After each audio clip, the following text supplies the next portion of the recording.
rheumatologist and orthopath, what's their success with back pain, percentage-wise? Well, that's a good question. The thing is that the problem, the selection of the patients are the bad thing. Really, the bad thing is that the orthopedic doctors, there is no bad orthopedic doctor, but the selection. Give you an example.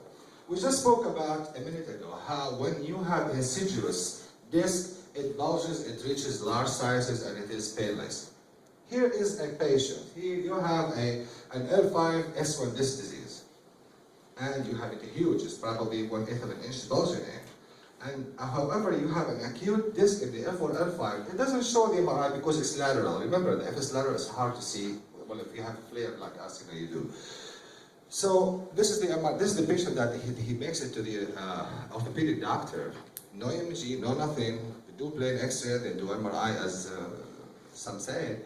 And then after that, hey, you have a large disc. Let's go and take it out. They will take it out. They will take a disc that has not done much for this patient. Put a scar tissue instead.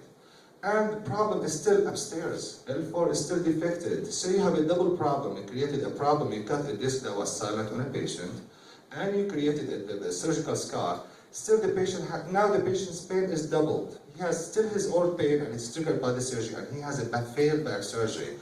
That's how the record of orthopedics is miserable, because just they do not really have a good selection. Not all of them, of course. Not all of them. With due respect, I know that you probably are doing exception.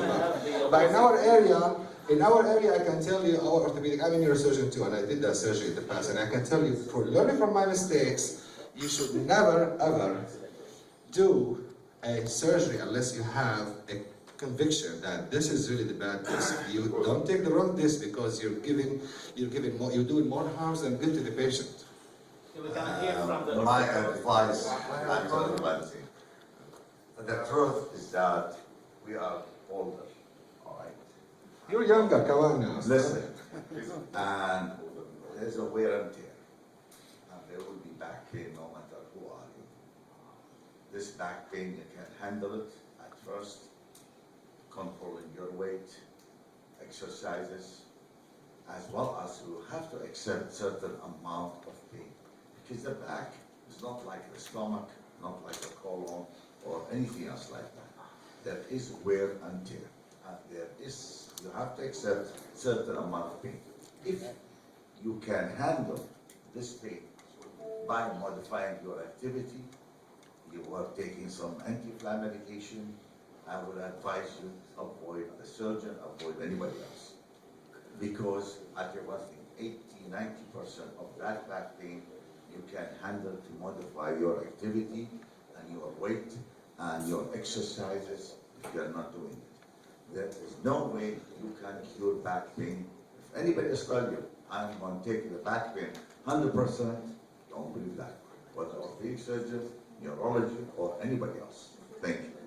Go ahead. I'd like to hear from Nazim, and then the other orthopedist, and then I'm coming to this side. Why is it that you associate failures of back surgery with orthopedics? I mean, I'm a neurosurgeon too. You remember, I'm a neurosurgeon too. I failed. I made my share. I did my share of failed back surgeries. You guys are not the only one who did the surgery. Neurosurgeons do it too. Let me tell you a story. You know, when I finished residency, I started doing back surgery, just like everybody who's finished orthopedic surgery residency. And I started seeing people coming back, recurrent pain. So I thought maybe I'm doing something wrong. So I started sending them to a neurosurgeon. And I ended up helping the neurosurgeon. I made more money helping the neurosurgeon than doing the surgery myself. But then I started seeing those patients coming back to me after having the neurosurgeon do the surgery. Thank you very much. Anesthesia. That's a good point. Seriously, that's a good point. But before we, the thing is that the selection of the patient. Don't, in our area, again, don't take it personally. In our area, orthopedics, you know what they do? What they do is that they make up their mind that we're going to cut that patient. We're going to find the reason why. Okay, let's do an MRI and see if there's anything we can trace and show the patient. Hey, here's a disc. Let's cut him. It is not a clinical judgment. It's a great decision. That really, we want to cut this guy, exactly. We want to cut this guy, $25,000 surgery, and we want to find out why. Like the US invaded Iraq for BLC. Okay, let's stay with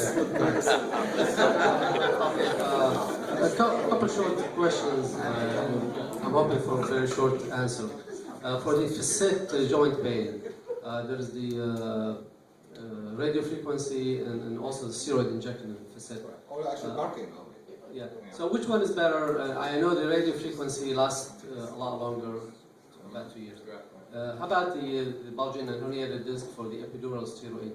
Do you prefer the traditional central approach or the selected nerve route? Good question, by the way. Very, very good question. I'm glad that you asked this question, which is something that I meant to say, but I forgot. Thanks for reminding me of it.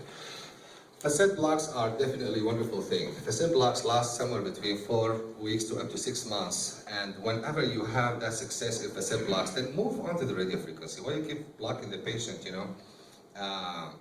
every 4 to 6 weeks, unless you need money, of course.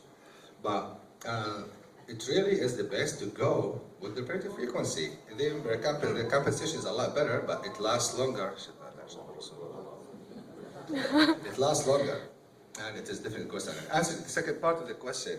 Central epidural block. What he's talking about central epidural block, people, is the block that ladies have when they go to delivery, and they block usually like 4 to 5 baby roots at a time. Why doing that when you have L5 only is troubled?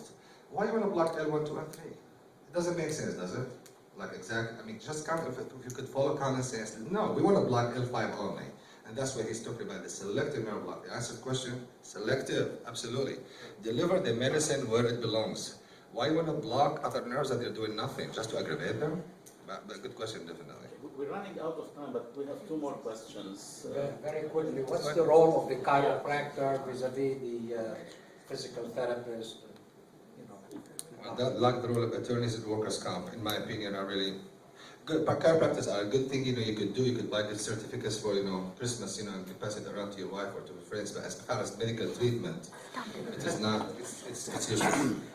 You're bad. Last question. for Regarding the psychological evaluation, what are you, because I get those, what are the things you're looking for as to contraindications? Exactly. Okay. Now, we have a list of things that you need to answer about this patient. A, is he trying to achieve any compensation from anybody? Is there any injury? Is he trying to sue somebody, or she rather? Oh, yeah. You never know. And the thing is that, are there any underlying depression? Because so many people, because of their depression, they might feel a little bit, especially women who turn over 40, they are lonely, they're divorced, and usually fibromyalgia, it starts with that age group. Women, divorced, lonely, and they start to feel pain all over, but it is not really pain. It is depression. They feel depressed, their beauty is kind of vanishing a little bit, and they start to, because 19 to 1 fibromyalgia is women to men. So you really need to make sure that you don't have any underlying psychological treatable condition like depression, like some sort of psychosis even that's causing pain. I'll stop right here because I think it's probably longer time than I should. Thank you guys. You have been great audience. Thank you.